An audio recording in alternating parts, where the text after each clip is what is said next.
Okay. Yeah. It's a little chilly in here. You got the heat on? Good, good, good. Thank you. Can you pass me that microphone? All right, we ready? All right. Hello, ladies and gentlemen. If you're listening to me, I'm doing a recorded history of situations that happened in my life. My name is Timothy Phillips, and I am 83 years old of 2022. I was born in Arkansas in 1939. Yeah, so I was being raised up during the World War II, in which my father, he was injured in the war, but eventually and luckily he came back. So when I got to be a teenager, I was basically helping around the house, my mother and my father, helping them do things to get around and whatnot. Because he got his leg blown off. So I had to help him as much as I can. So eventually, my father passed away. And then my mother, I guess she died of a broken heart because she really loved Papa.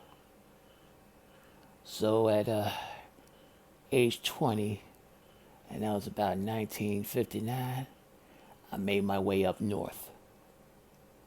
So I took a train, made my way up to New Jersey.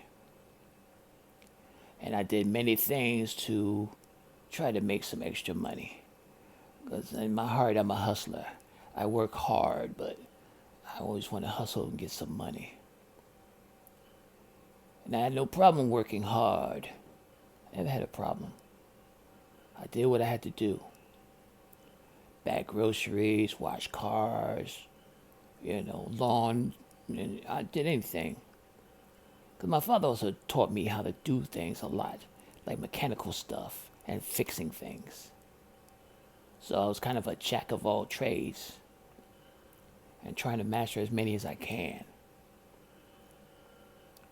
So I saw an ad in a local Star Ledger, and it says, wanted caretaker of extremely large house. Now I'm a type of person, I didn't fear work. I just wanted opportunity to show what I can do. So I went to the address, and it was a humongous house. And then I rang the doorbell, and the lady answered the door. Her name was Josephine Daly. Oh, I also got to add that I am a black man. And she was a nice, orderly, Caucasian woman. I just want to make that known so people don't realize when I start telling the story what's going on. And she looked me up and down. It was like, yes. I said, yes, I'm answering the ad in the paper about the caretaker. And she looked me up and down. It was like, well, are you sure you'll be able to handle a house like this size? And I said, yes, I'm very handy and I'm very mechanically inclined. And she looked at me. She said, well, first of all, I don't want any thievery in my house. Are you a thief? And I looked at her and said, ma'am, I'm a hard worker. If I want something, I'll work for it. I don't have to take anything. And she looked me dead in my eyes with those sparkly blue and gray eyes. She looked me dead in my eyes, like she was peering through my soul. And then her brow, from a frown to a relaxed look on her face, and says, well, you can move in today and start early morning. I said, thank you, ma'am. I said, what's your name? My name is Timothy Phillips. And she introduced herself. So what belongings do you have? And I just had my bag with me. There's all the belongings I got right here.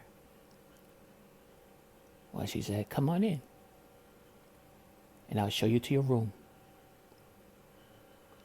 And that's what started our relationship. She showed me the room. It was a nice big room, real comfy.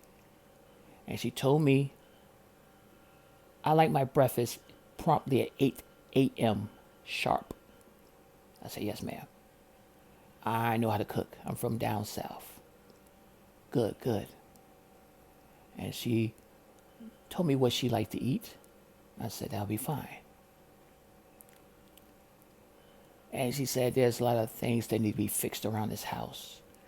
My children, I have 4 of them, never wanted to do anything. And I said, well, I can understand that. You know, kids nowadays are getting a little bit spoiled. And she smiled. Oh, you're not spoiled? Oh, no, ma'am. We had to work for what we had to get. She said, very good. And she gave me a small tour of the house and showed me everything that needs to be done and whatnot. I appreciate everything. So the next day, 8 a.m., had everything cooking. Breakfast is ready for her. And she said, you can also have a seat and have some breakfast with me. I said, are you sure? And she said, yes. I don't want to eat alone. So I made me a plate. And I sat and ate with her. I found out she was a widow. Her husband died in the Korean War. She had 4 children. And sometimes she'd tell me her mistake was she wasn't too tough on them. Okay, because they just got educated and moved out the house. Don't come visit her or anything like that. I said, that's a shame. But it was like that.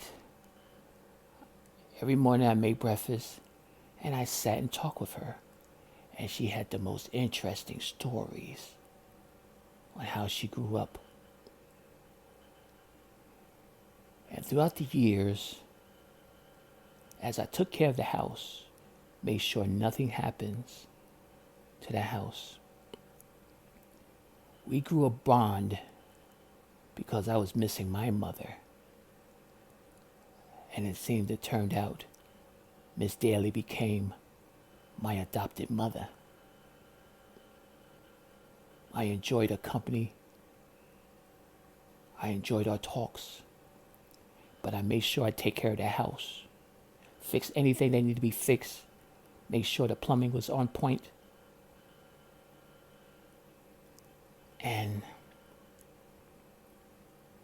I told her, I said, the loss of my mother was very devastating to me. And it's like you're essentially my secondary mother. And I enjoy your company and what I learned from you. And there was a small tear came out the side of her eyes. Because our children never even bothered to find out what's going on and to find out who's living in this house right now. They're on their own, doing whatever. Until one instance, her oldest son came by, unannounced, banging on the door. So I opened the door. He looked at me like, who the hell are you? And I said, I introduced myself, and I'm a caretaker. And he was like, well, where's my mother at? I said, Miss Daly is upstairs sleeping. It's late night. So he kind of bars his way through. Where's my mother? He's screaming out through the house, Mama, Mama. And I say, hey, you got to take it easy. She's sleeping. I say, who you think you are? I'm her oldest son. Now, I know she said she never taught her children to be racist. But when you're on the outside, you don't know what outside influences do to these kids. So he kind of came up on me like he was going to hit me or something. So as he came towards me, I kind of grabbed him and wrestled him to the ground. Now I'm no slouch. I'm only 6 feet, but I know how to wrestle. So I'm kind of holding him, and Miss Daly came and was like, oh my God, Jonathan, what are you doing here? And I'm just holding him. He was like, Mama, get this Nick. And he was about to say that word. So he kind of held his tongue. Can you get him off me? Why you yelling and everything? Well, you been drinking again? And he couldn't say nothing. So eventually I slowly let him up. He jumped up. He was angry, but he didn't try to come at me no more.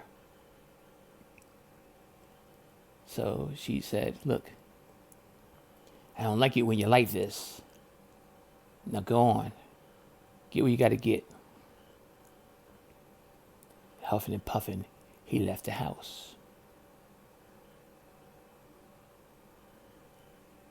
The other 3 siblings I never saw.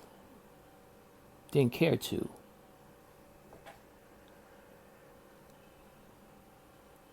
But me and Miss Daly, we had lovely times together. Sometimes we just sit, have tea together, and just talk and talk. Lovely conversations. Matter of fact, we were together when we heard the assassination of Kennedy. We sat through and heard the assassination on Malcolm X.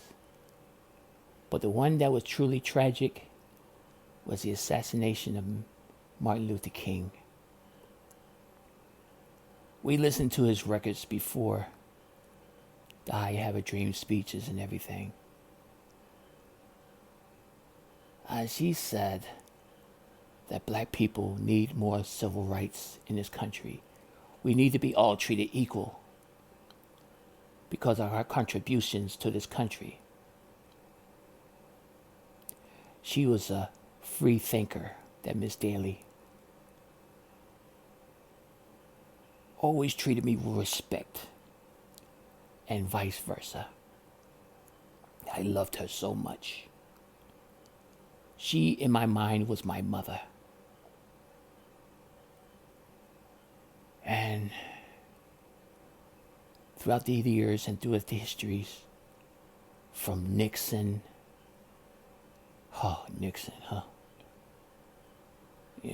into Vietnam, Watergate, Gerald Ford, Carter, and the Reagan area. Oh my God. How the hell an actor become president? Yeah. Yeah, how you got the first Bush and to read my lips, no new taxes, which is a lot of bullshit. We lived a lot of history together. And even Clinton, and even we argued that, okay, the man got a blowjob. So what? He didn't want to tell the people. That's embarrassing. That's between him and his wife. And we had little debates on that. As long as he's doing the right thing for the country, I don't care who puts his lips on his member. She cracked me up with that. And then Bush Jr. Jesus. But it was 2007 before the bubble crashed and the housing situation crashed. She was 98 years old. And she was getting on. I tried to help as much as I possibly could.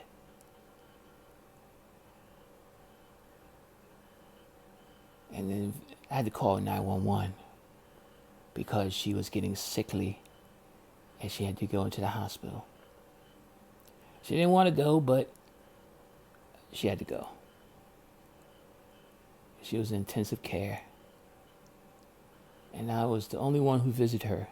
None of her children came. And when I saw her right next to her bed, on her right side, I said, "Come on, Miss Daly, you snap out of it. You got at least a few more years to live." She grinned and laughed. She said, "Timothy, you've been such a godsend to me. I bless the day you entered my life. I did not see a man of color at my door. I looked into your eyes and I see a hard-working man who will do what needs to be done." And I started to cry. She's talking like this is going to be the end. And I did not want her to leave this planet. I held her hand and she grabbed tightly. And she said, "The one thing I want you to be is at the lawyers when they read my will." And at first I was like, "What do you mean?" She says, "Promise me you'll be there." And I said, "Yes." As tears streamed down the sides of my face.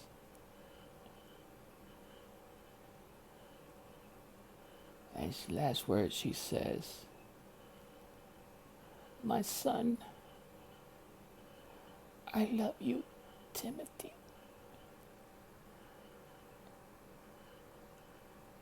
And all emotions came out of me.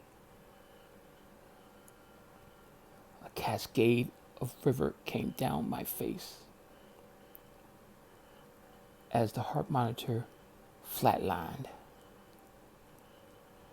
I said, Miss Daly, Miss Daly." I was shaking her hand.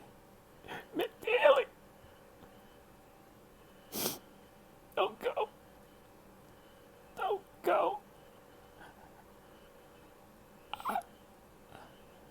I need you." The doctors came in, the nurses came in, and they could not revive her. She had died. She had died.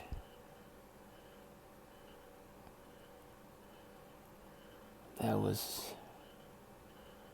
March 10th,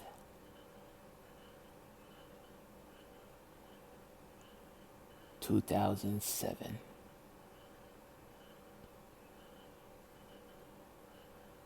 My mother died.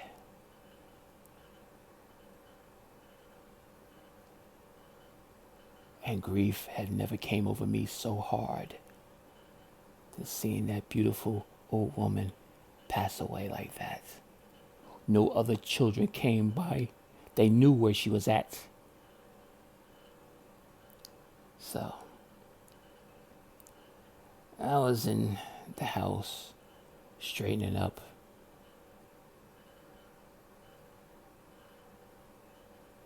And then when I walked into the attic just to play some stuff, I seen a letter tacked to the wall addressed to me. I said, what? So I opened the letter and it says, whatever happens to me, you know what I want to do with this house. Make it happen by any means necessary. I looked at the letter with a questionable look. And I said, oh, she knew something I didn't know. But going forward, I was presented at the lawyer's, and all her 4 children were there. Where they came from, I don't know. All of a sudden, they're there now that she's gone, which kind of ticked me off a little bit, but I kept my mouth shut. She left a considerable amount of money for them to split equally 4 ways. What left of her pension, a 401k she never even touched. And they all grabbed it up like little ants at a picnic. So, when it came down to the house, this humongous big house, which they all lived in and grew up in, they're all licking their chops ready to take the house. And then the lawyer said the house goes to Timothy. And they say, who the hell is Timothy? And the oldest son looked and it's like, him. And everybody looked at me. Why he gets the house? And I looked at him and said, because I was the one taking care of the house. I was the one taking care of your mother when none of you ever wanted to come around. That's why. They all looked at me with daggers in their eyes, ready to kill me. But the house is mine. And now I knew what that letter meant. Because before, me and Miss Daly used to talk about making this house into a rooming house because it had a lot of rooms, a lot of space. You can convert the basement into a basement apartment, had its own entryway and everything. And I say, yes, that's the idea. Giving people opportunities that they can't afford their own house and they can't afford an apartment. So let them rent a room so they can live comfortably and not live in poverty. That's the ticket. And the children tried to appeal the decision of the will, but her lawyers said no. She made this will back the first couple of decades I worked with her. She was of sound mind and knew what she was doing. She knew her children would never visit her, that they was entitled, spoiled little bastards, and that I'm a man who works hard for whatever I need to get, and I appreciate everything done for me. And that is why she left me the house.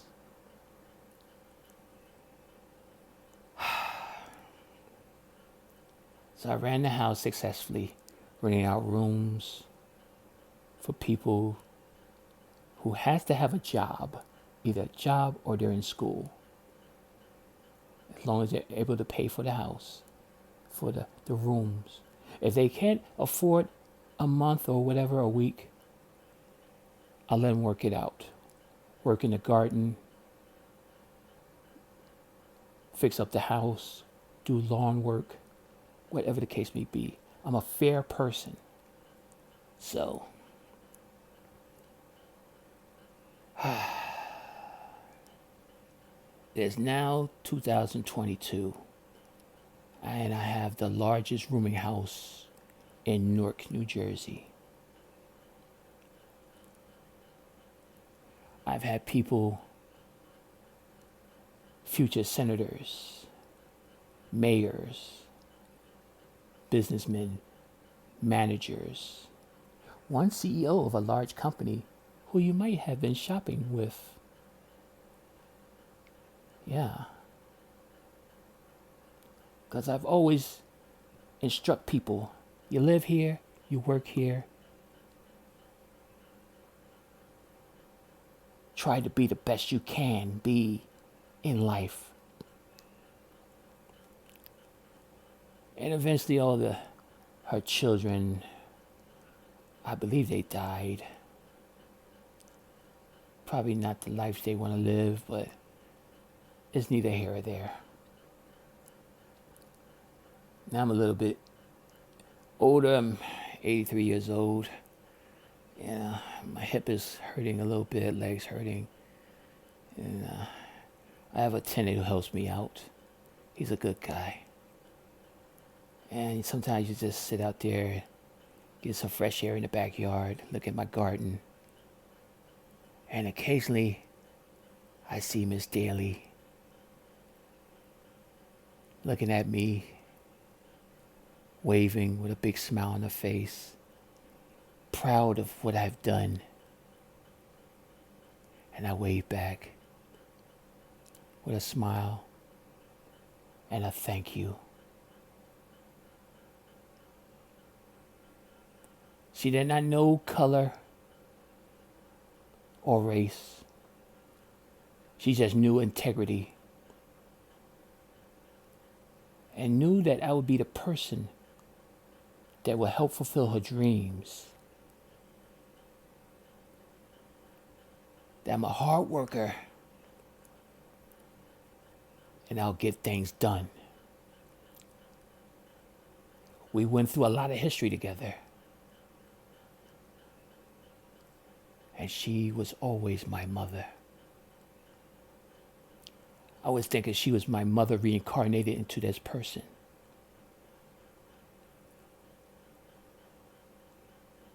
A very dedicated, earnest woman who loved me and I loved her. And this recording is dedicated to Josephine Daly, who died age 98 in 2007. The end.